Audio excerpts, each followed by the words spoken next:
దీన్ని వివాదాలకు తావియకుండా మనందరం ఒక్క మాట మీద ఉండి కూలిపోయిన మేడిగడ్డ గురించి పేలిపోయిన వాళ్ళు కూలిపోయింది సార్.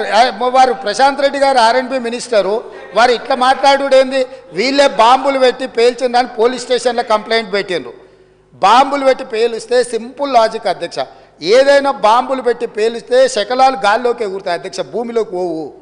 ఇది ఆలు రాసే అబ్బాయికైనా అర్థమైంది, బాంబులు పెట్టి పేలిస్తే గాల్లోకి ఎగురుతుంది అధ్యక్ష, భూమిలో కుంగదు. పోలీస్ స్టేషన్లో అట్లా కంప్లైంట్ పెట్టిండ్రు కాబట్టి ఇది బాంబులు పెట్టి పేల్చిండ్రా, లేకపోతే కింద ఇసుక కలిగి పిట్టగూడు కడితే పీకమేడలు కడితే కుంగిందా? ఇవన్నీ కూడా సమాజం తెలుసుకోవాల్సిన అవసరం ఉంది. సభ్యులుగా చర్చించే ముందు మనందరం కూడా అక్కడికి వెళ్దాము.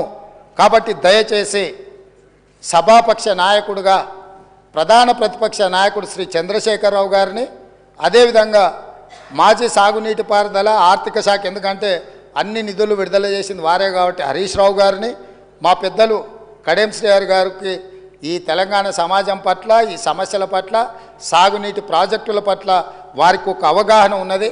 వారిలాంటి వాళ్ళు చూసి విశ్లేషించి చెప్తే మేము కూడా కొంత నేర్చుకుంటాం. ఎందుకంటే అన్నీ మాకు తెలుసని మేము అనుకోం, మేమేం అపరం